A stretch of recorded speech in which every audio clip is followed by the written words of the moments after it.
The morning of March 15, 2004, would forever change how Sergeant First Class Maria Santos understood the difference between kindness and weakness. Standing in the briefing room at Forward Operating Base Liberty, just outside Fallujah, she listened to her squad mates debate the best methods for extracting information from captured insurgents.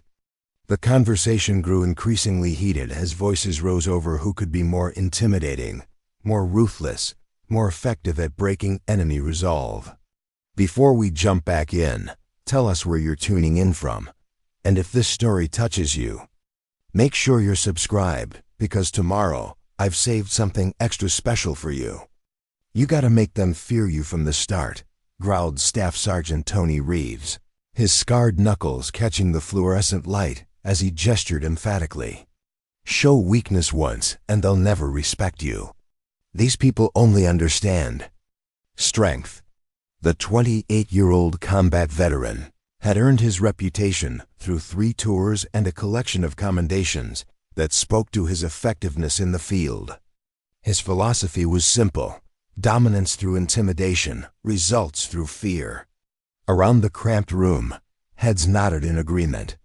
Corporal Jake Mitchell, barely 22, but already carrying himself with the swagger of someone who'd seen too much combat, leaned back in his folding chair. Santos here thinks you can get intel by offering them tea and asking about their families, he said, his tone dripping with mockery that drew chuckles from the assembled soldiers. Maybe we should send her to negotiate peace treaties while we handle the real work. Maria felt the familiar sting of their ridicule, but kept her expression neutral. At 25, she'd been in the Army for 6 years, longer than some of these men had been out of high school. Her service record was spotless, her marksmanship scores consistently in the top 5%, and her language skills had proven invaluable during countless operations. Yet somehow, her approach to dealing with prisoners and civilians had earned her a reputation as soft, naive, too compassionate for the brutal realities of urban warfare. Kindness isn't weakness, she said quietly, her voice barely audible over the hum of the air conditioning unit that fought a losing battle against the Iraqi heat. Sometimes understanding gets you further than intimidation. The words felt inadequate even as she spoke them, lacking the forceful conviction that might have changed minds or earned respect. Instead, they seemed to confirm what her squad already believed about her supposed inadequacy for the harsh demands of their mission. Lieutenant Colonel David Harrison, their commanding officer, entered the briefing room with the purposeful stride of a career military man who'd learned to project authority through every gesture. At 43, he'd served in Gulf War Bosnia and Afghanistan before finding himself responsible for one of the most volatile sectors in one of the most dangerous cities in Iraq. His graying temples and the lines around his eyes spoke to the weight of command in a war where every decision could mean the difference between his soldiers coming home or returning in flag-draped coffins. "Listen up," Harrison announced, his voice cutting through the casual conversation with the authority of someone accustomed to immediate attention.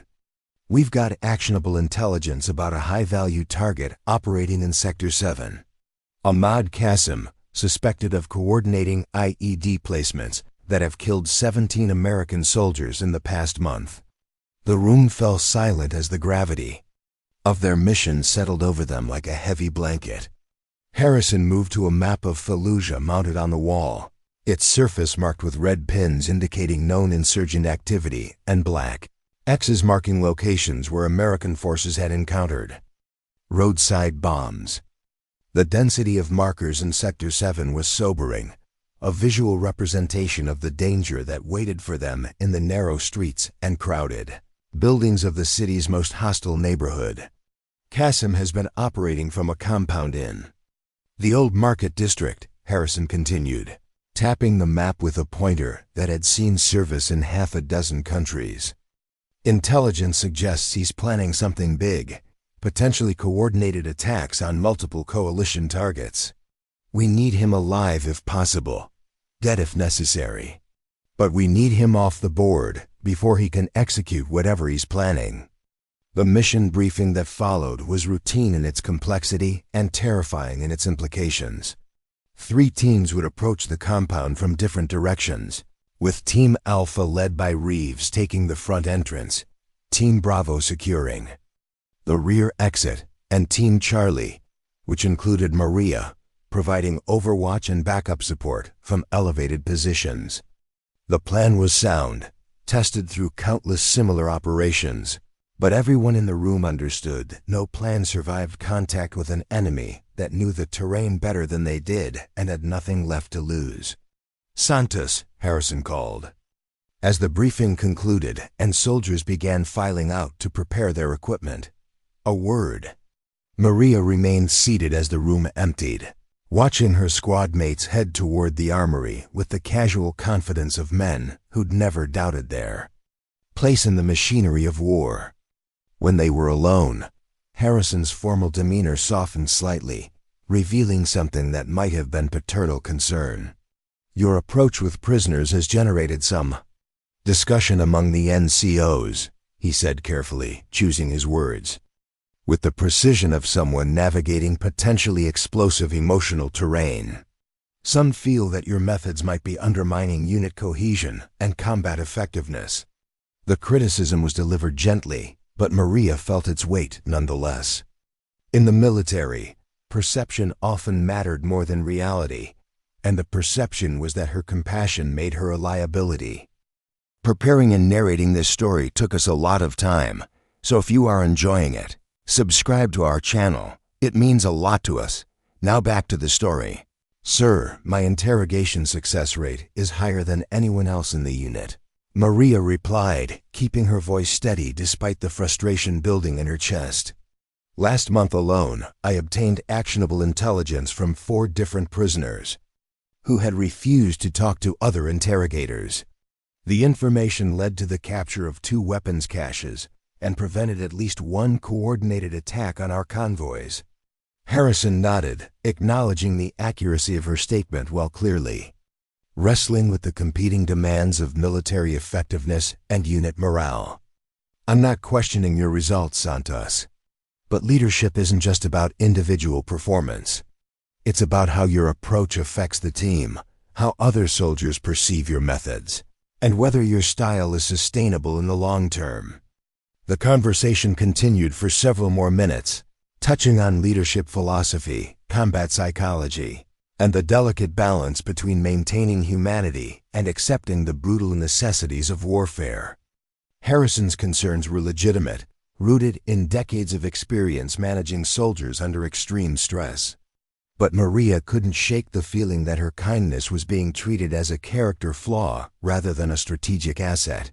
Something to be corrected rather than refined and applied more effectively. Later that afternoon, as she cleaned her M4 carbine in the maintenance bay, Maria overheard a conversation that crystallized her growing sense of isolation within her own unit. Mitchell and 2 other soldiers were discussing the upcoming mission, their voices carrying the casual confidence of men who'd convinced themselves that violence was the only language their enemies understood. "I bet Santos tries to make friends with Kasim when we find him," Mitchell said, drawing laughter from his audience. "Maybe she'll offer to help him with his family problems and ask about his childhood trauma." The mockery stung because it wasn't entirely unfair. Maria did believe in treating prisoners with basic human dignity, in recognizing that even enemies were complex individuals with motivations that went beyond simple evil or religious fanaticism. "She'd probably apologize for kicking down his door," added Private First Class Tommy Chun, a 19-year-old from California whose bravado barely concealed his fear of the urban combat that awaited them. "Ask if we can reschedule the raid for a more convenient time." The laughter that followed was cruel but not malicious, the kind of humor that soldiers use to process stress and uncertainty. Maria understood the psychology behind their jokes, but understanding didn't make them hurt less. That evening, as she sat alone in her quarters writing letters home, Maria reflected on the path that had brought her to this moment. Growing up in El Paso, Texas, as the daughter of immigrant parents who'd sacrificed everything to give their children opportunities they'd never had. She'd learned early that strength came in many forms. Her father worked construction during the day and attended community college at night, pursuing an engineering degree with the methodical determination of someone who understood that education was the key to a better life.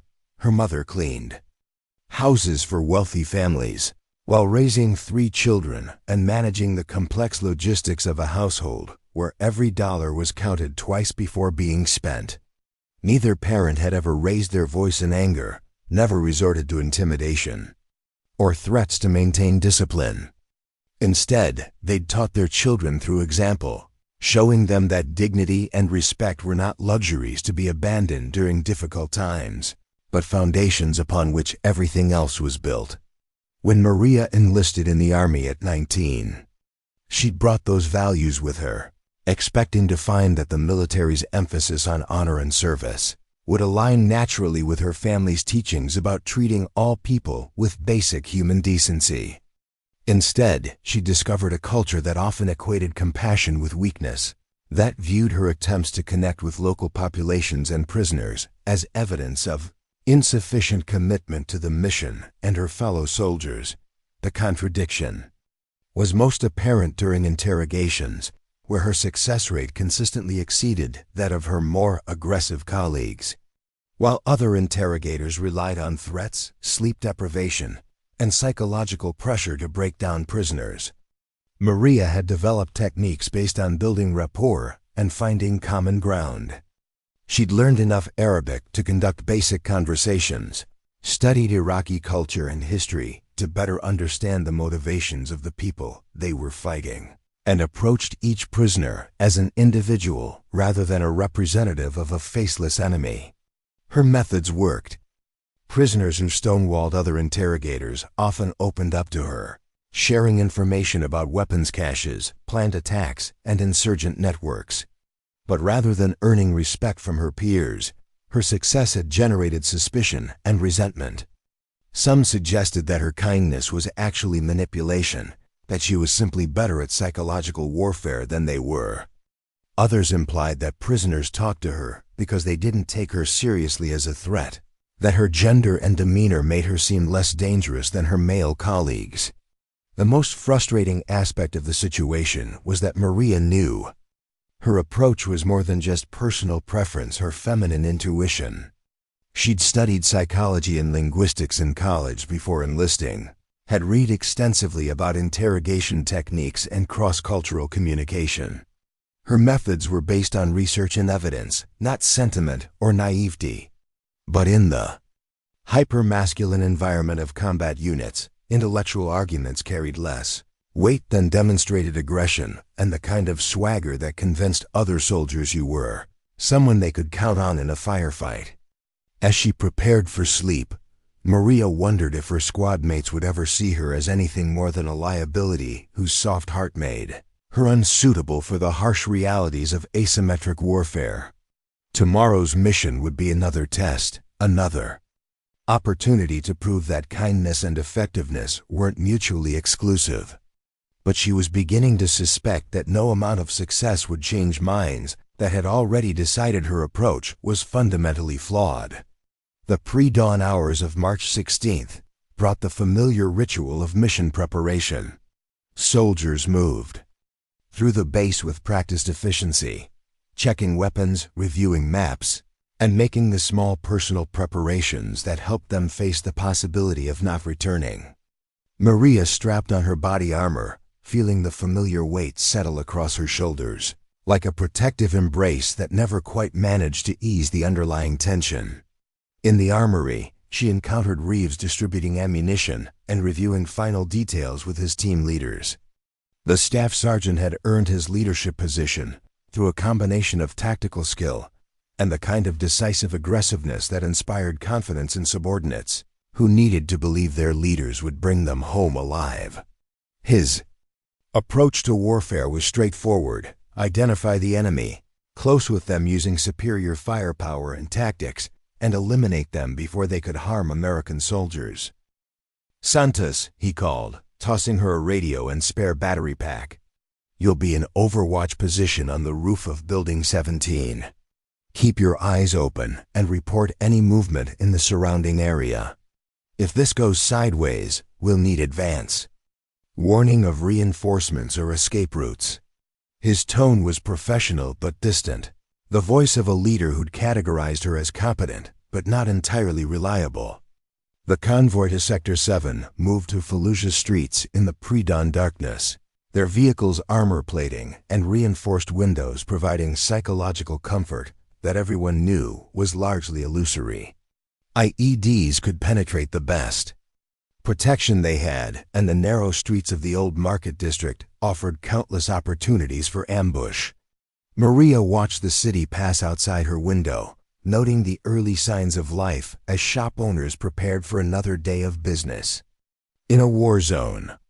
Fallujah in 2004 was a city caught between worlds, where ancient traditions collided with modern warfare and ordinary people struggled to maintain normal lives while foreign soldiers and insurgent fighters battled for control of their neighborhoods. The complexity of the situation was something that Maria understood better than most of her colleagues, partly because of her linguistic abilities, but mostly because she'd made an effort to see the conflict from multiple perspectives rather than reducing it to simple narratives of good versus evil. The compound they were targeting sat in the heart of the market district, a 3-story building that had once housed a successful merchant family, but now served as a headquarters for insurgent operations. Intelligence reports described a complex network of rooms, hidden passages, and rooftop access points that made it an ideal location for someone like Qasim to coordinate attacks while maintaining multiple escape routes. The challenge would be securing all possible exits while avoiding civilian casualties in the densely populated neighborhood. Team Charlie took their position on the roof of a building across the narrow street from the target, their elevation, providing clear observation of the compound's front entrance and most of the surrounding area. Maria settled behind her rifle scope, adjusting the focus until she could clearly see the details of the target building's facade. The early morning light was beginning to filter through the urban landscape, creating the kind of complex shadows that could hide movement or create false alarms that might compromise the entire operation. Through her earpiece, she could hear the calm chatter of the other teams as they moved into position. Reeves reported his team's readiness from their position near the front entrance, while Team Bravo confirmed they had secured the rear exit and were prepared to breach on command. The coordination was smooth, professional, the result of countless hours of training and the hard-earned experience of soldiers who'd learned to trust each other's competence even when they disagreed about methods and philosophy. "All teams, this is Overwatch," Maria reported, using her designated call sign. "Target building shows no external movement. 2 individuals visible on adjacent rooftops, but they appear to be civilians conducting normal morning activities. Number. Obvious security measures or lookouts detected." Her voice was steady, professional, carrying none of the uncertainty or emotional weight that her squad mates might have expected from someone they considered too soft for combat operations. Assault began with the kind of coordinated precision that the U.S. military had perfected through years of urban warfare. Flashbang grenades shattered the morning quiet as both teams breached their assigned entrances simultaneously, flooding the compound with soldiers who moved through rooms with practiced efficiency. Maria watched through her scope, ready to provide, covering fire if resistance emerged from unexpected quarters or if Qasim attempted to escape through windows or rooftop access points. But the operation that should have been routine quickly revealed its complexity. The intelligence that had seemed so reliable in the briefing room proved incomplete in the chaotic reality of the compound's interior. The building's layout was more complex than anticipated, with additional rooms and passages that hadn't appeared on the architectural plans. More importantly, the occupants weren't just Qasim and a few armed guards, but included women and children whose presence complicated every tactical decision. Through her earpiece, Maria could hear the tension in Reeves' voice as he reported contact with multiple individuals, some armed, but others clearly non-combatants. The rules of engagement were clear about avoiding civilian casualties, but determining who was a legitimate target in the confined spaces of urban warfare required split-second decisions with life-or-death consequences. The complexity of the situation was exactly the kind of challenge that separated experienced soldiers from those who'd learned warfare only through training exercises and theoretical scenarios. "We've got Qasim cornered in a second-floor room," Reeves reported, his breathing audible through the radio as he moved through the building. "But there are children in the adjacent room, and we can't get a clear shot without risking collateral damage. He's armed and appears to be preparing some kind of explosive device." The tactical problem was the kind that appeared regularly in urban warfare.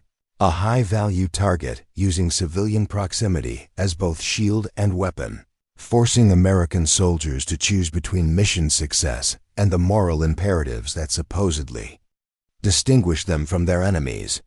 Maria watched through her scope as the situation inside the compound grew increasingly desperate. Qasim had indeed prepared for this possibility, positioning himself in a room where any assault would necessarily endanger the children he'd placed between himself and the American soldiers. The psychological warfare was as sophisticated as it was ruthless, designed to exploit the very humanitarian values that insurgents claimed their enemies lacked. "This is Overwatch," Maria reported, her voice calm despite the adrenaline coursing through her system.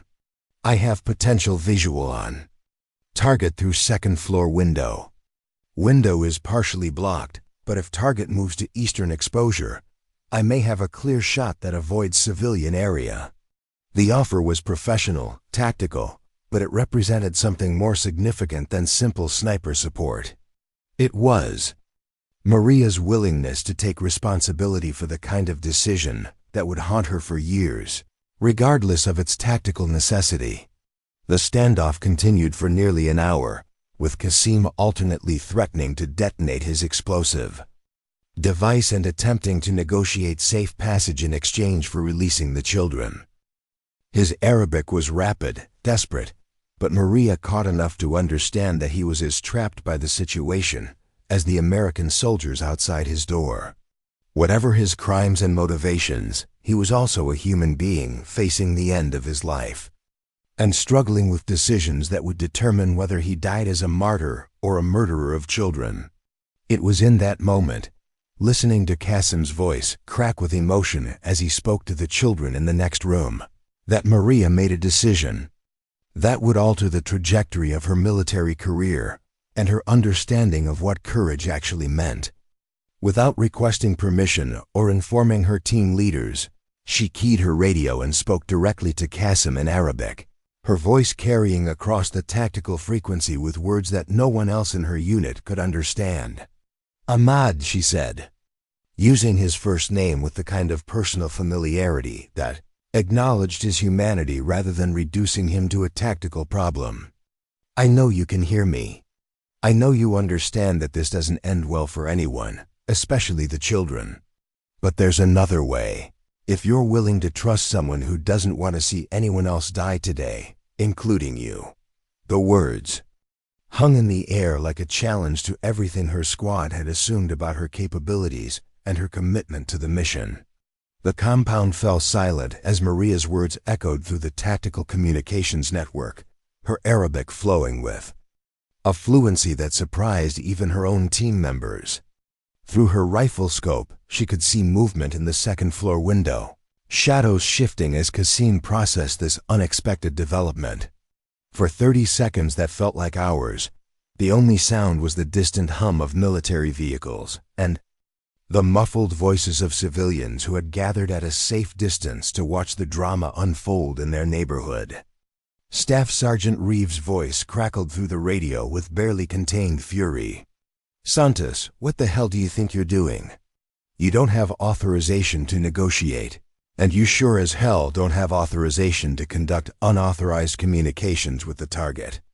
His anger was understandable from a tactical perspective.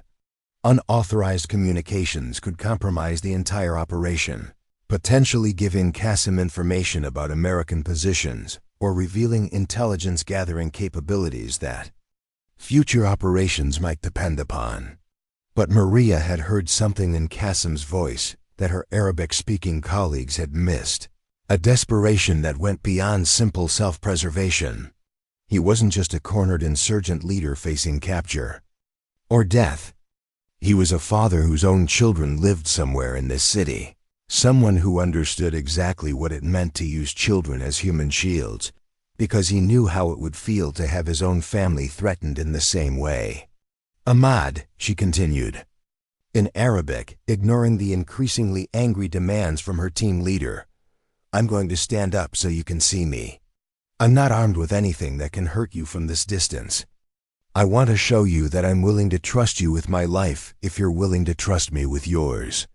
The gesture was tactically insane, a violation of every principle of sniper operations and force, protection that had been drilled into her through years of training. Maria rose from her concealed position behind the low wall that had provided cover, her rifle slung across her back as she stood fully exposed on the rooftop. Through her scope, mounted on a tripod, she could see Qasim's face clearly for the first time. He was younger than she'd expected, perhaps 35, with the kind of weathered features that spoke to a life of physical hardship, rather than the comfortable existence of a high-level terrorist leader. His eyes held the desperate calculation of someone weighing impossible choices while time ran out. The reaction from her team was immediate and explosive. Santos, get down! Reeves shouted through the radio. You're compromising your position and endangering the entire operation. Other voices joined his, a chorus of professional concern and personal outrage that she would risk not just her own life, but the mission's success for what they could only see as misguided humanitarian sentiment. But Qasim responded in ways that tactical manuals had never anticipated. Instead of taking advantage of her exposed position to threaten her or demand concessions, he moved closer to the window where she could see him more clearly. His hands were visible, the explosive device set carefully aside as he spoke directly to her rather than to the soldiers who had been threatening to kill him for the past hour. You speak my language, he said in Arabic, his voice carrying across the narrow street with surprising clarity. But do you understand my heart? Do you know why I fight against soldiers who invade my country and kill my people? The question was philosophical as much as tactical, a challenge to the simplistic narratives that reduced the conflict to good versus evil, freedom versus terrorism, civilization versus barbarism. Maria found herself responding not as a soldier, following orders, but as a human being trying to bridge a gap that seemed impossible to cross. I understand that you believe you're protecting something precious, she replied in Arabic, her words carefully chosen to acknowledge his perspective, without endorsing his methods. I understand that you see us as invaders and occupiers, but I also understand that the children in that room don't deserve to die for the sins of adults who brought this war to their home. The conversation that followed would later be analyzed by intelligence professionals and military psychologists as one of the most unusual negotiations in the history of urban warfare. Maria and Qasim talked for 20 minutes, their voices carrying across the narrow street, while both American and Iraqi civilians gathered to witness something that defied easy categorization. It wasn't exactly a surrender negotiation, nor was it a hostage situation in any traditional sense. It was something more complex, a conversation between enemies who had found common ground in their shared reluctance to see children die for political causes. Through careful questioning, Maria learned that Qasim had indeed been responsible for coordinating IED attacks against American forces. But she also learned that his involvement had begun after his brother was killed in an American airstrike that had been intended to target a different building entirely. His motivation wasn't religious extremism or anti-American ideology, but the kind of personal grief and desire for revenge that any soldier could understand, even if they couldn't condone the methods he'd chosen. More importantly, Maria discovered that Qasim possessed detailed information about planned attacks throughout the region, intelligence that could save dozens of American lives if he could be convinced to share it. His position in the insurgent network was more significant than their original intelligence had suggested. He wasn't just a local coordinator, but a key figure in planning operations across multiple sectors of the city. "I'm going to propose something," Maria said, her words audible to both Qasim and her increasingly agitated team members. "You release the children and surrender to my custody. In exchange, I guarantee that you'll be treated according to international law, that you'll have the opportunity to communicate with your family, and that any information you provide will be used only to prevent further civilian casualties." The offer went far beyond anything she was authorized to propose, but it represented the kind of creative problem-solving that conventional military doctrine struggled to accommodate. Reeves' response was immediate and furious. "Santos, you don't have the authority to make any guarantees about treatment or legal processes. You're exceeding your authority and potentially compromising operational security." His concerns were legitimate from a procedural perspective, but they also reflected the rigid thinking that often prevented military units from adapting to unexpected situations. But Lieutenant Colonel Harrison, who had been monitoring the situation from the Tactical Operations Center back at the base, surprised everyone by intervening. "Let her continue." His voice cut through the tactical frequency with the authority of someone who'd recognized that conventional approaches weren't working. "Santos, you have my authorization to negotiate within reasonable parameters. But understand that any agreements you make will need to be reviewed and approved through proper channels." The permission gave Maria the flexibility she needed to continue the conversation, but it also placed enormous responsibility on her shoulders. If Qasim agreed to her terms and then reneged, if he used the negotiation process to escape or harm the children, if her departure from standard procedures resulted in American casualties, the consequences would fall primarily on her. It was exactly the kind of moral and professional risk that her more cautious colleagues had warned her about. Qasim listened to her proposal with the careful attention of someone who understood that his life hung in the balance. When he finally responded, it was with questions that revealed both his desperation and his intelligence. He wanted to know about the legal processes that would govern his detention, about his rights under international law, about the possibility of eventually returning to his family. His concerns were those of a man who had accepted that his war was ending, but hoped that his life might continue in some form. The negotiations stretched for another hour as details were worked out and trust was slowly, carefully built between two people who had every reason to distrust each other.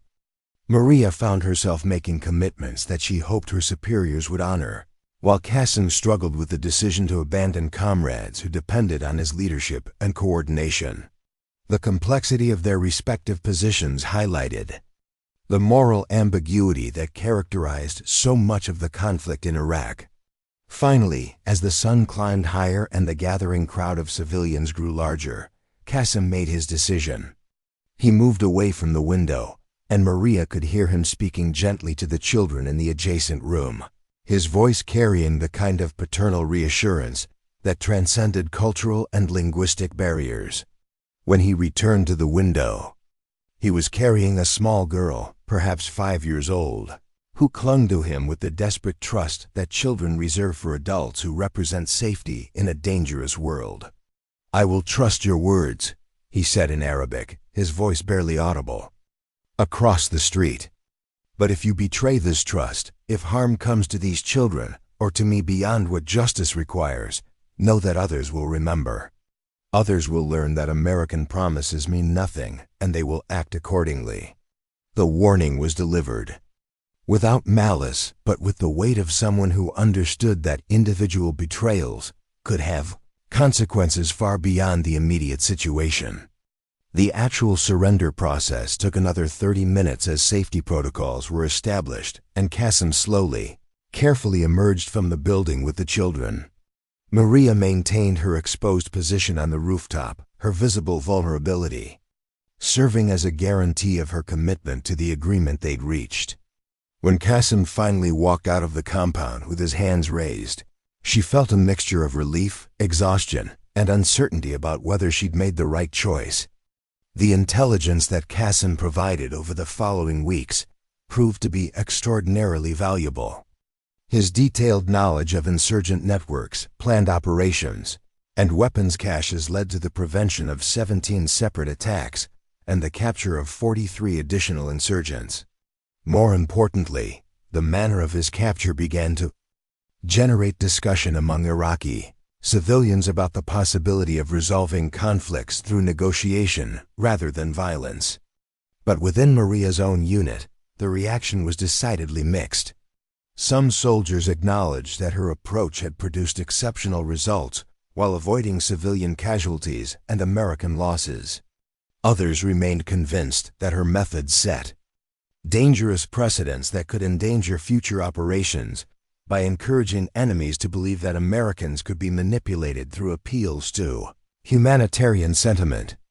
Staff Sergeant Reeves was particularly vocal in his criticism during the after-action review. Santos took unauthorized risks that could have compromised the entire operation, he argued. The fact that it worked this time doesn't mean it was the right tactical decision. We can't have soldiers making independent diplomatic decisions in the middle of combat operations. His concerns reflected genuine professional disagreement rather than personal animus, but the effect was to reinforce Maria's reputation as someone whose judgment couldn't be entirely trusted.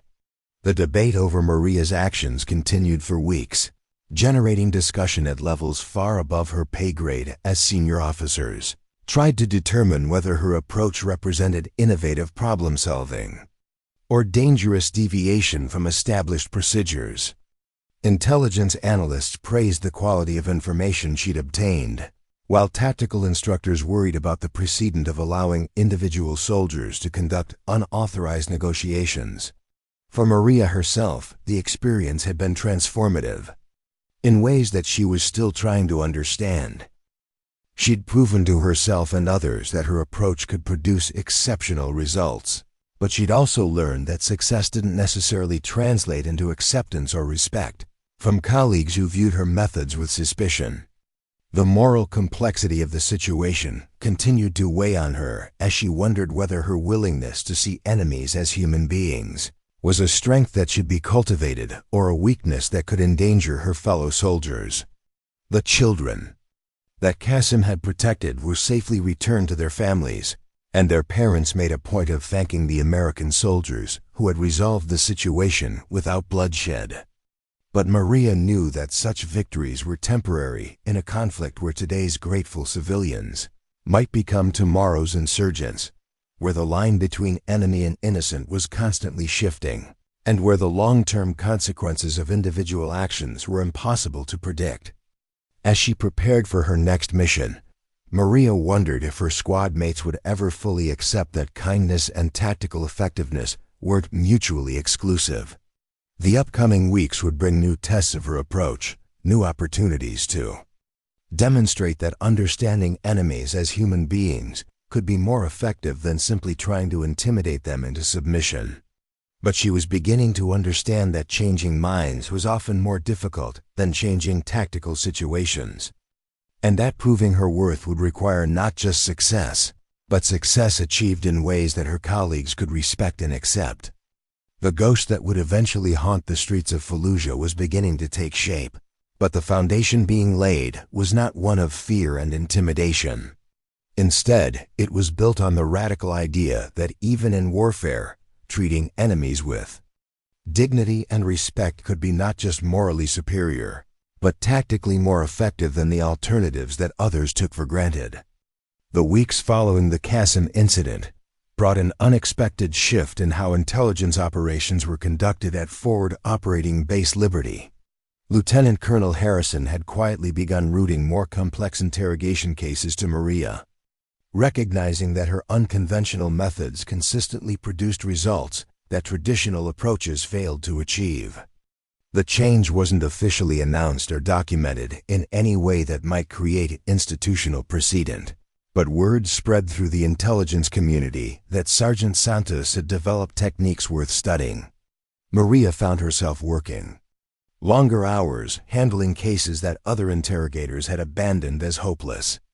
Prisoners who had maintained absolute silence for weeks suddenly began sharing information when placed in rooms where she could establish the kind of personal connection that transcended the typical adversarial relationship between captor and captive. Her success rate became a statistical anomaly that drew attention from analysts at levels far above the tactical operations she'd been trained to support. The complexity of her new responsibilities meant spending less time with her original squad, a development that suited both parties. Reeves and his team could focus on the direct action missions they preferred, without worrying about her supposedly soft approach compromising their effectiveness. Maria could develop her techniques without constantly defending her methods to colleagues who viewed compassion as a tactical liability rather than a strategic asset. But the separation also meant increased isolation. Maria's quarters became a solitary space, where she processed the psychological weight of her work without the camaraderie that helped other soldiers cope with the moral complexities of warfare. Each successful interrogation brought valuable intelligence that saved American lives, but it also meant building trust with people she might later see killed in operations, based on information they'd provided. The ethical implications were staggering and deeply personal. The prisoner who would change everything arrived on a Tuesday morning in late April, brought in during a raid on a suspected safe house in the industrial district. Hassan al-Rashid appeared to be in his mid-40s, with a kind of quiet dignity that suggested education and social status despite his current circumstances. Unlike many prisoners who arrived angry, frightened, or defiant, Hassan seemed almost relieved to have been captured, as if detention represented an escape from pressures that had become unbearable. Intelligence reports indicated that Hassan possessed detailed knowledge of insurgent financial networks, the complex system of hawala money transfers that allowed terrorist organizations to move funds across international borders without leaving the electronic traces that conventional banking created. His capture represented a potential breakthrough in understanding how insurgent operations were funded. But 3 different interrogators had failed to extract any useful information during his first week in custody. When Maria was assigned to Hassan's case, she approached it with the same methodical preparation that characterized all her work. She studied his background, learning that he'd been a mathematics professor at Baghdad University before the war, that he had a wife and 3 children who had fled to Jordan when sectarian violence made their neighborhood too dangerous, and that his involvement with insurgent groups appeared to be motivated more by desperation than ideology. The interrogation room where they first met was deliberately sterile, designed to create psychological pressure through isolation and unfamiliarity. But Maria had learned to transform these spaces into environments that felt more like conversations between equals than confrontations between enemies. She arranged the chairs at angles rather than directly across from each other, brought tea that she'd learned to prepare according to Iraqi customs, and opened each session by asking about Hassan's health and comfort rather than demanding information. Professor al-Rashid, she began in Arabic, using his academic title as a sign of respect that immediately distinguished her approach from that of previous interrogators. I hope you've been treated well during your time here. I know the conditions are difficult, but I want you to know that I'm committed to ensuring your basic needs are met while we talk. The words were simple, but they represented a fundamental shift from the adversarial relationship that characterized most interrogations. Hassan studied her carefully, his eyes holding the kind of analytical intelligence that had made him successful in academic environments, where ideas mattered more than physical strength or political connections. When he spoke, it was with the careful diction of someone who had spent decades explaining complex concepts to students who needed to understand not just what was true, but why it was true. "You are different from the others," he said in English that carried only the slightest accent. "They see me as a problem to be solved, information to be extracted. You see me as a person who might choose to help you if given sufficient reason." His observation was perceptive, cutting directly to the heart of Maria's approach and acknowledging that he understood the tactical psychology she was employing. Over the following hours, their conversation ranged across topics that seemed unrelated to intelligence gathering, but gradually built the foundation of mutual respect that Maria had learned was essential for meaningful communication. They discussed mathematics and teaching, the challenges of maintaining academic standards during wartime, the universal experiences of parents worried about their children's futures in uncertain times. Hassan spoke eloquently about the transformation of Iraqi society, the way that war had destroyed institutions that had taken generations to build and created conditions where educated people like himself were forced to make alliances with groups they would never have associated with during peacetime. His involvement with insurgent financial networks hadn't begun with ideological commitment, but with the simple need to earn money to support his family after the university was forced to close. "Do you understand?" Hassan asked during their third session together. "What it means for a man who has spent his life teaching students to build a better world, to find himself helping people who profit from destroying that same world?" The question carried the weight of personal anguish that transcended political or military categories, the kind of moral complexity that policymakers rarely considered when designing strategies for winning hearts and minds. Maria found herself responding not as an interrogator seeking information, but as someone who recognized the impossible choices that war forced on ordinary people. "I think I'm beginning to understand," she replied carefully. "But I also think there might be ways for you to help build something better, even from here, even in these circumstances." The suggestion was subtle, offering Hassan the possibility of redemption rather than simply demanding cooperation. The information that Hassan eventually provided exceeded every expectation.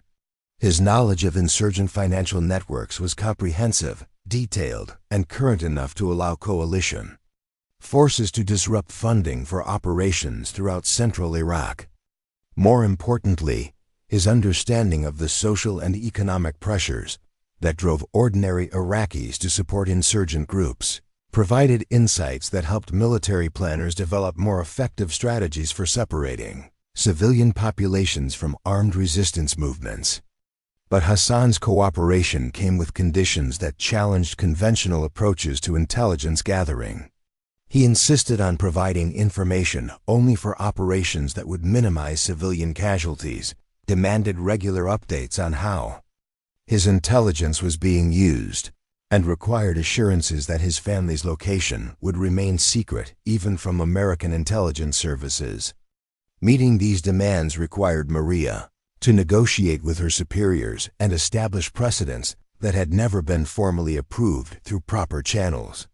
The success of Hassan's case brought Maria to the attention of Colonel Sarah Mitchell, the regional intelligence commander whose responsibilities covered operations throughout Anbar province. Mitchell was a 20-year veteran whose career had been built on the kind of analytical precision that turned raw intelligence into actionable operational planning. She'd heard about Maria's methods through informal channels and wanted to understand whether they represented innovations worth replicating or dangerous deviations that needed to be controlled.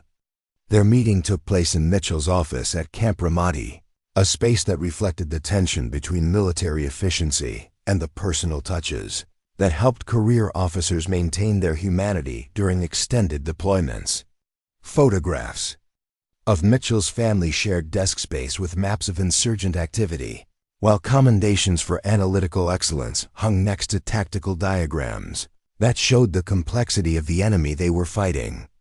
"Sergeant Santos," Mitchell began, her tone carrying the neutral professionalism that senior officers used when evaluating subordinates whose work had generated both praise and concern. Your interrogation results have been exceptional, but they've also raised questions about procedures and protocols that exist for good reasons. I want to understand your methods and determine whether they're sustainable and replicable. The conversation that followed was part performance evaluation, part strategic planning session, and part philosophical discussion about the nature of warfare and the role of individual initiative in military organizations. Maria explained her techniques while Mitchell probed for weaknesses, inconsistencies, or approaches that might compromise operational security or create unrealistic expectations for other interrogators. Your success rate suggests that you've identified something important about human psychology and cross-cultural communication, Mitchell acknowledged. But I'm concerned about the precedents you're setting. If every interrogator starts making independent deals with prisoners, if we abandon established protocols in favor of individual creativity, we risk creating chaos that undermines our entire intelligence gathering capability. The criticism was fair and reflected legitimate concerns about military discipline and standardized procedures. But Maria had learned enough about the complexity of their operational environment to recognize that rigid adherence to protocols designed for conventional warfare often proved inadequate when dealing with insurgent movements that operated according to different rules and motivations. "Ma'am," Maria replied carefully, "I understand the importance of maintaining standards and procedures. But I also think we need to recognize that the enemy we're fighting doesn't fit the models that our protocols were designed to address. These aren't conventional soldiers following military doctrine. They're ordinary people who've been forced into impossible situations by circumstances beyond their control." Mitchell studied Maria with the kind of analytical attention that had made her successful in intelligence work. "Explain what you mean by impossible situations. Help me understand why you think traditional interrogation methods are inadequate for the current threat environment." The request was genuine, reflecting intellectual curiosity rather than skeptical challenge.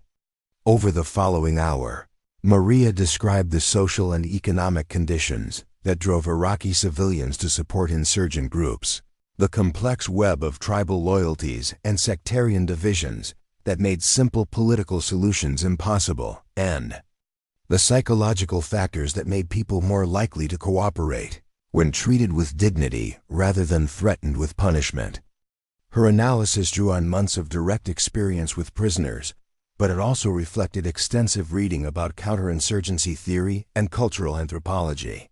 "The problem with treating every prisoner as an enemy soldier," Maria explained, "is that most of them aren't soldiers in any meaningful sense. They're teachers, shopkeepers, mechanics, students who got involved with insurgent groups because they needed money, protection, or simply because there weren't any other options available. If we approach them as enemies to be broken, we confirm their worst assumptions about American intentions and make cooperation less likely." Mitchell's questions became more specific as she began to understand the theoretical foundation underlying Maria's practical techniques. "Walk me through a specific case. Show me how your approach differs from standard procedures and explain why you think it produces better results." The request represented an opportunity for Maria to demonstrate that her methods were based on analysis and evidence rather than intuition or naive optimism. Maria chose to describe her work with Hassan, outlining the progression from initial contact through the establishment of trust to the eventual intelligence breakthrough that had disrupted insurgent operations throughout the region.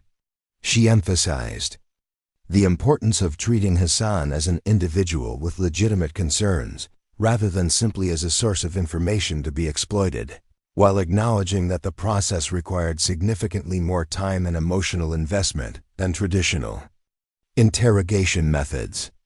"The key insight," Maria concluded, "is that information sharing is fundamentally a social process based on trust and mutual benefit. People cooperate when they believe that cooperation serves their interests and when they trust that their cooperation won't be used to harm them or their families in ways that exceed what justice requires. Traditional interrogation methods often destroy the trust that makes voluntary cooperation possible. Mitchell's response revealed why she had achieved senior rank in an organization that valued both analytical precision and operational effectiveness. Your approach makes sense theoretically, and your results speak for themselves. But I need to understand the broader implications. Can your methods be taught to other interrogators? Are they scalable across different cultural contexts? And what are the resource requirements in terms of time, training, and personnel? The questions that followed forced Maria to think systematically about aspects of her work that she'd developed intuitively through trial and error. Mitchell wanted to know about the linguistic skills required, the cultural knowledge that successful interrogators needed, the psychological profiles that predicted success with her methods, and the institutional changes that would be necessary to implement her approach more widely. Language skills are important, Maria acknowledged, but cultural sensitivity and emotional intelligence are probably more critical. You need interrogators who can see prisoners as complete human beings, rather than simply as sources of information.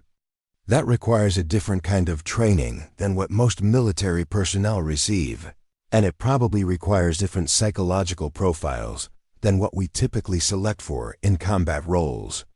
The conversation continued for nearly 3 hours, as Mitchell probed every aspect of Maria's methods and their implications for intelligence operations throughout the theater. By the end, Maria realized that she was being evaluated not just as an individual interrogator, but as someone who might be capable of developing new institutional approaches to intelligence gathering in counterinsurgency environments. Sergeant Santos, Mitchell said as their meeting concluded, I'm going to recommend you for advanced training in strategic intelligence analysis. Your field experience and your results suggest that you have insights worth developing at a higher level. But I'm also going to ask you to work with our training staff to develop protocols that can help other interrogators learn from your techniques. The assignment that followed represented a dramatic expansion of Maria's responsibilities and her influence on intelligence operations throughout Iraq. Instead of working with individual prisoners, she found herself analyzing patterns across hundreds of cases, identifying the factors that predicted successful cooperation, and developing training materials that could help other interrogators improve their effectiveness. The work was intellectually challenging and professionally rewarding, but it also meant spending less time on the direct human contact that had made her previous assignments meaningful. Maria found herself writing reports about techniques she'd developed through personal interaction, trying to capture in formal language the subtle, psychological insights that had emerged from countless hours of conversation with people whose lives had been shattered by war. More significantly, her expanded role brought her into contact with strategic intelligence operations that went far beyond tactical interrogation. She began to understand how individual pieces of information fit into larger patterns, how intelligence from multiple sources was synthesized to support operational planning, and how the information she gathered from prisoners was used to target other individuals for capture or elimination. The moral complexity of her position became increasingly apparent as she realized that successful interrogations often led directly to operations that resulted in the deaths of people she'd never met but whose stories were similar to those of the prisoners who had trusted her with their secrets. The effectiveness of her methods created ethical obligations that she'd never anticipated, responsibilities that extended far beyond the immediate interrogation room.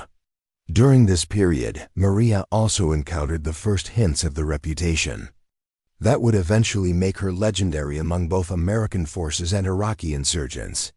Prisoners began requesting to speak specifically with the American woman who listens, and intelligence reports started mentioning a female interrogator whose techniques were producing exceptional results. The attention was professional recognition, but it also represented a potential security risk that could make her a target for elimination. The transformation from individual interrogator to strategic intelligence analyst marked the beginning of Maria's evolution into something larger than a conventional soldier. Her success had demonstrated that unconventional approaches could produce exceptional results, but it had also revealed the institutional challenges involved in changing military culture and the personal costs associated with operating outside established norms.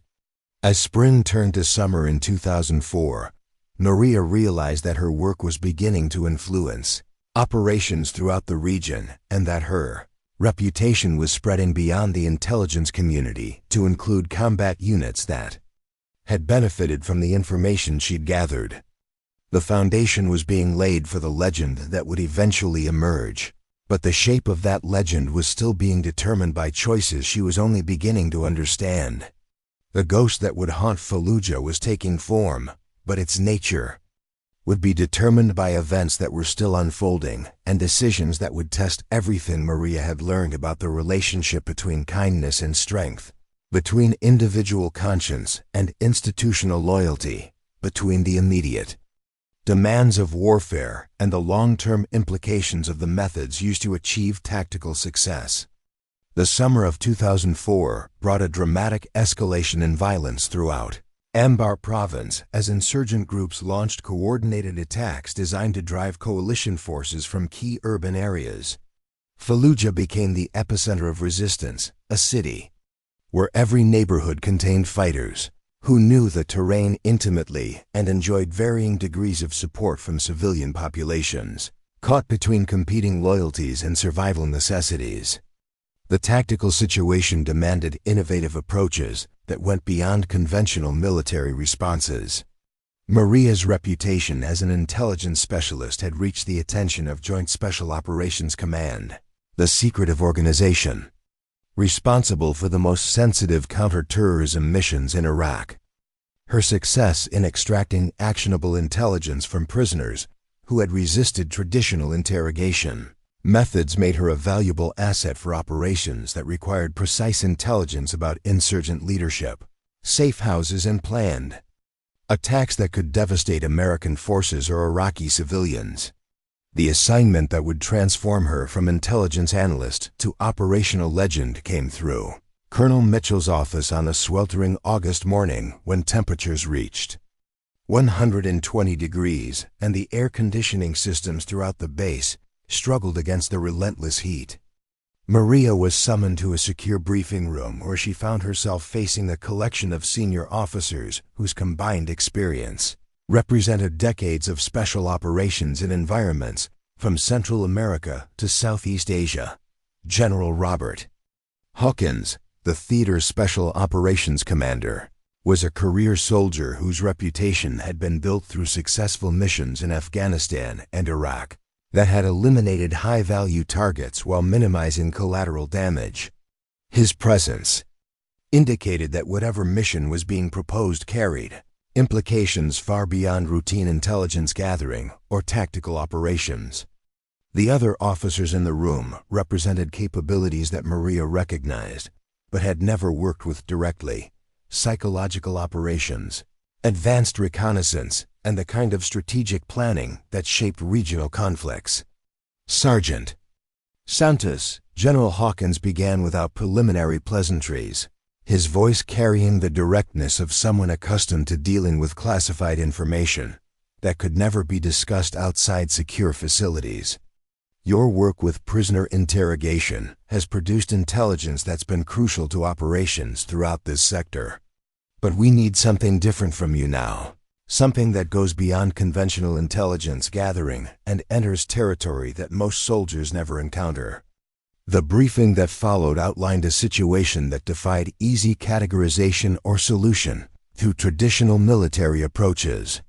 Intelligence sources had identified a network of insurgent leaders operating throughout Fallujah who possessed detailed knowledge of planned attacks against coalition forces, Iraqi government facilities, and civilian targets that included schools and hospitals.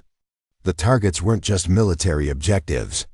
They were designed to create the kind of sectarian violence that would make political reconciliation impossible and ensure that Iraq remained unstable for generations. The problem, General Hawkins continued, is that these leaders have learned from our previous operations.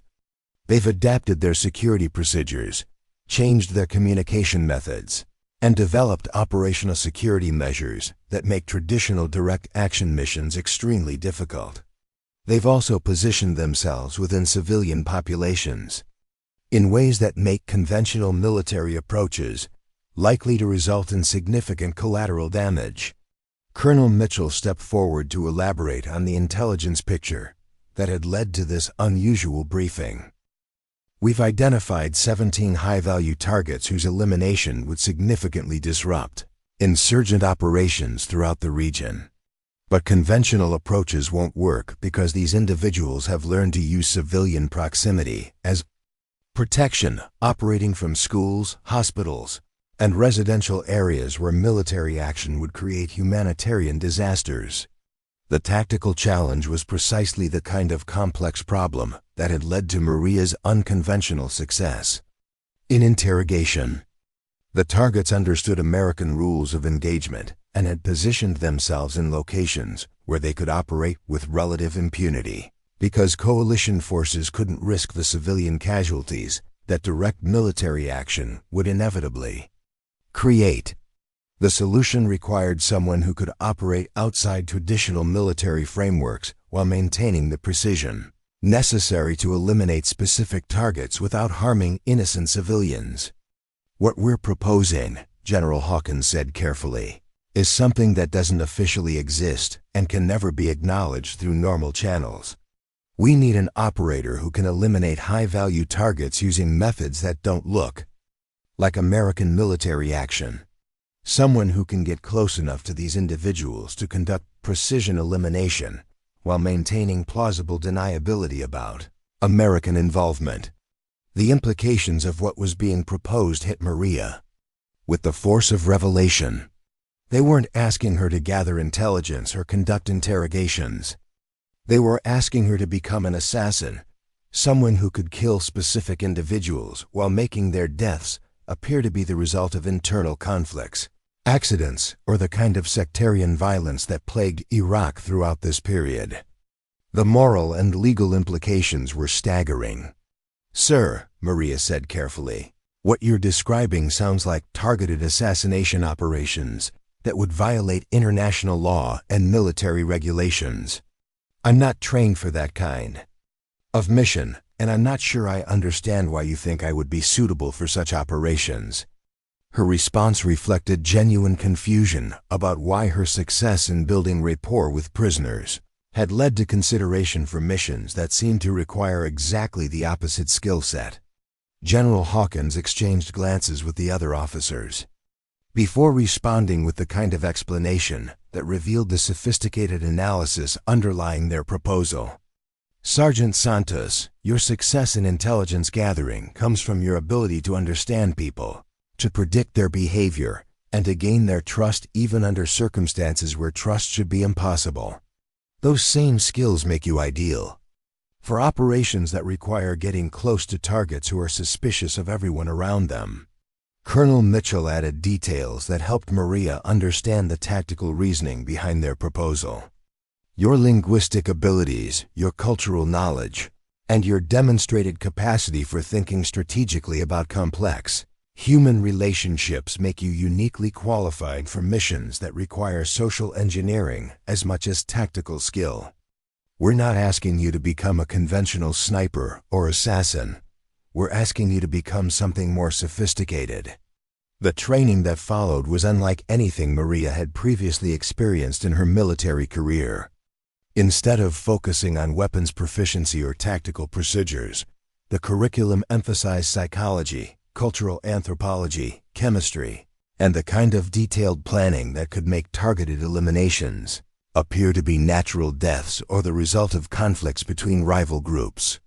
She learned about poisons that mimicked heart attacks, about creating accidents that left no forensic evidence, and about exploiting existing tensions between insurgent factions to create pretexts for internal violence. More importantly, she learned about the strategic implications of targeted elimination operations and the ways that removing specific individuals could reshape entire networks of resistance activity. The training emphasized that successful operations weren't just about killing targets, but about doing so in ways that created maximum disruption to enemy organizations, while minimizing the political and diplomatic consequences that could result from obvious American involvement. The psychological preparation was perhaps the most challenging aspect of her training. Military psychologists worked with Maria to help her understand the mental processes that would allow her to kill people in circumstances that felt more like murder than combat. Unlike conventional warfare, where enemies were clearly identified and rules of engagement provided moral frameworks for the use of lethal force, targeted elimination required making personal decisions about who deserved to die and accepting responsibility for deaths that could never be officially acknowledged. "The individuals you'll be targeting," explained Dr. Sarah Coleman, the psychologist responsible for preparing special operations personnel for unconventional missions, "are people whose elimination will save American lives and prevent terrorist attacks against civilian populations. But you'll be killing them in situations that feel personal rather than military, and you'll need to live with that knowledge for the rest of your life." The moral framework that Maria developed during this period would later become central to her legendary status among both American forces and Iraqi populations. She learned to see her targets not as faceless enemies, but as individuals whose personal choices had made them legitimate military objectives. The approach required her to research each target extensively, understanding their motivations, their relationships, and their roles in networks that threatened innocent civilians. Her first operational mission came in September 2004, targeting an insurgent leader named Mahmoud al-Tikriti, who had been responsible for coordinating suicide attacks against Iraqi police stations and government buildings throughout Fallujah. Intelligence indicated that al-Tikriti was planning a series of coordinated attacks designed to demonstrate that the Iraqi government couldn't protect its own personnel, potentially destabilizing the political process that was supposed to lead to democratic governance. The challenge was that al-Tikriti operated from a compound in the heart of Fallujah's old city, surrounded by civilian residences and protected by fighters who had prepared defensive positions that would make any direct military assault extremely costly in terms of both American casualties and civilian deaths. Conventional military operations would require significant artillery support and airstrikes that would inevitably kill innocent residents of the surrounding neighborhood. Maria's approach required weeks of preparation and reconnaissance as she developed an identity that would allow her to get close to al-Tikriti without arousing suspicion.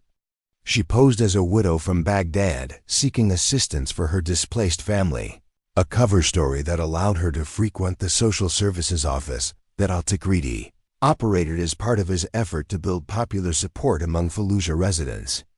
The role required her to demonstrate genuine knowledge of the hardships faced by Iraqi civilians while concealing her American identity and military training.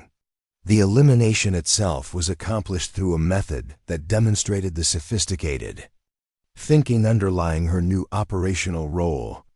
Rather than attempting a direct attack that would have required fighting through al-Tikriti's security, Maria arranged for him to receive what appeared to be medical supplies donated by sympathetic supporters. The packages contained insulin that had been contaminated with substances that would cause fatal reactions in diabetic patients, taking advantage of medical conditions that intelligence sources had identified through months of surveillance. Al-Tikriti's death appeared to be the result of medical complications rather than enemy action, allowing his organization to avoid the kind of retaliatory violence that typically followed assassinations of senior leaders. More importantly, the circumstances of his death created confusion within insurgent ranks about whether he had been killed by American forces, rival factions, or simply by the medical problems that affected many Iraqis who lacked access to proper healthcare during wartime. The success of Maria's first elimination operation established patterns that would characterize her subsequent missions throughout the fall and winter of 2004. She became expert at creating pretexts for contact with targets, developing cover stories that allowed her to operate in hostile territory while gathering the detailed intelligence necessary for precision operations. Her success rate was extraordinary, but equally important was her ability to conduct eliminations in ways that didn't create martyrs or generate the kind of retaliatory violence that often made tactical successes strategically counterproductive. The reputation that began to emerge around her operations was precisely what her commanders had hoped to achieve. Iraqi insurgents began reporting mysterious deaths among their leadership, deaths that couldn't be clearly attributed to American military action, but that created an atmosphere of suspicion and paranoia that made effective organization increasingly difficult. The psychological impact was as important as the tactical results, as insurgent groups began to suspect that their security had been comprehensively penetrated. By December 2004, Maria had successfully eliminated 12 high-value targets, using methods that ranged from sophisticated poisoning operations to arranging accidents that appeared to be the result of insurgent incompetence with explosive devices. Her success had disrupted insurgent operations throughout Fallujah and contributed to the success of coalition military operations during the Second Battle of Fallujah, when American forces finally cleared the city of organized resistance. But the psychological toll of her work was becoming increasingly apparent. Each successful elimination required her to build personal relationships with people she would later kill, creating a level of emotional compartmentalization that challenged her fundamental sense of identity. The people she eliminated weren't faceless enemies, but individuals whose personalities, fears, and motivations she had studied extensively. The intimate knowledge required for successful operations made each death feel like a personal betrayal rather than a military necessity. The legend of the Ghost of Fallujah emerged from the stories that Iraqi civilians told about the mysterious deaths that had eliminated so many insurgent leaders. They spoke of an American woman who could appear and disappear like a spirit, who understood their language and culture well enough to move freely through their communities, and who killed with such precision that victims seemed to die from natural causes rather than enemy action. The stories grew in the telling, taking on supernatural elements that reflected the psychological impact of her operations on both enemy fighters and innocent civilians. Among American forces, Maria's reputation was more complex. Special operations. Personnel recognized her as an exceptionally effective operator, whose methods had achieved strategic objectives that conventional military approaches had failed to accomplish.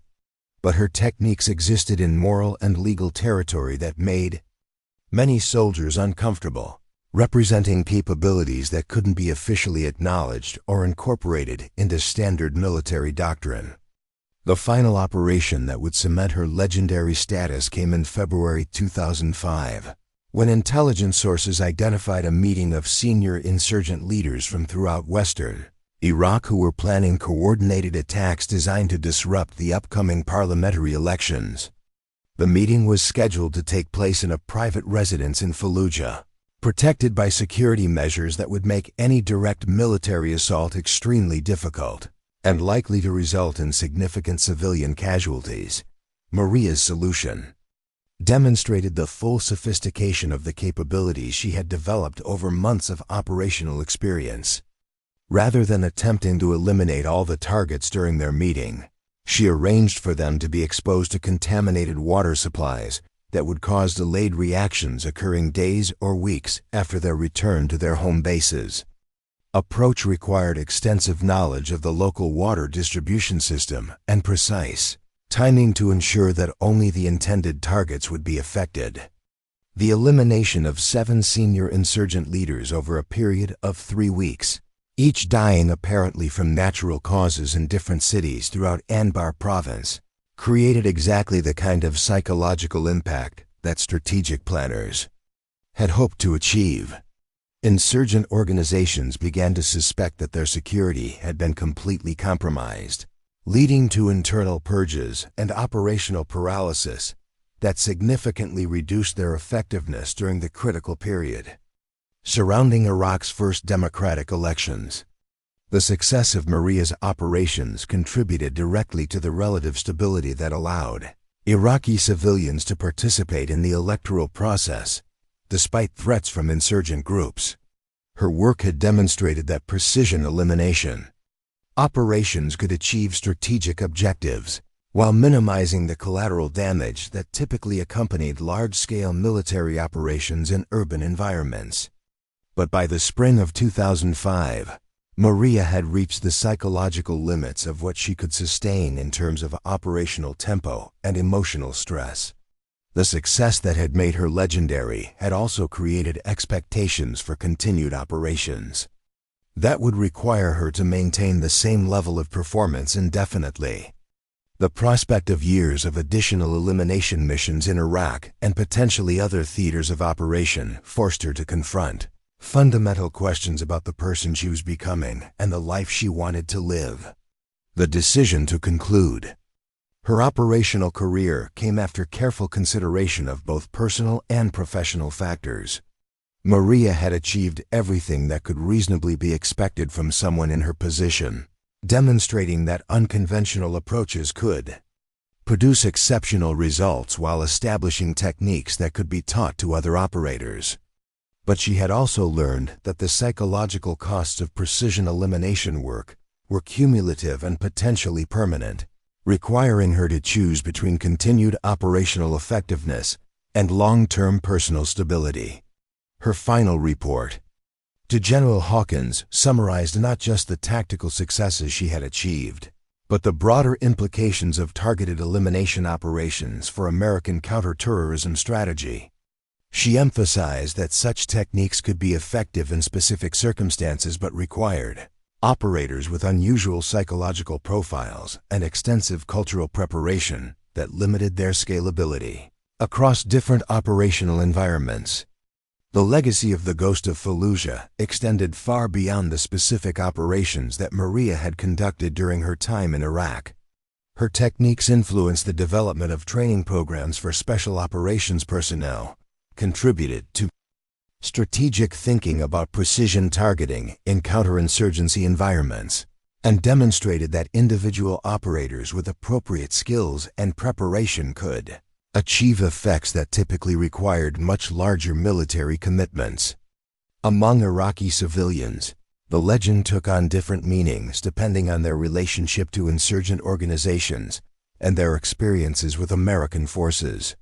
Some viewed the Ghost as a protector who had eliminated leaders responsible for the violence that had devastated their communities.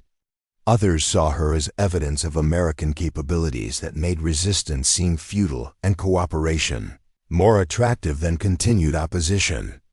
The woman who had once been mocked for being too nice had become something unprecedented in American military history, an operator whose reputation alone could influence enemy behavior and whose methods had redefined what was possible in terms of precision targeting in complex urban environments. But the transformation had come at personal costs that would influence the rest of her life, creating memories and responsibilities that could never be shared with anyone who hadn't walked the same shadowy path between heroism and horror. Years later, when military historians attempted to analyze the factors that had contributed to the eventual stabilization of Iraq, they would point to various large-scale operations, political developments, and strategic decisions that had shaped the conflict's trajectory. But among those who had served in Anbar province during the darkest period of the insurgency, they knew that sometimes the most important battles were fought by individuals whose names would never appear in official histories, whose methods could never be acknowledged publicly, and whose sacrifices ensured that others could sleep safely without ever knowing who had protected them. The Ghost of Fallujah had become more than just one soldier's story. She represented the possibility that kindness and lethality weren't contradictory qualities, that understanding enemies as human beings could make their elimination more rather than less effective, and that sometimes the greatest strength came from sources that others mistook for weakness. The legend would endure long after the woman who created it had returned to civilian life, carrying secrets that would never be fully told, but had helped shape the world in ways that few would ever understand. Up next, you've got two more standout stories right on your screen. If this one hit the mark, you won't want to pass these up. Just click and check them out.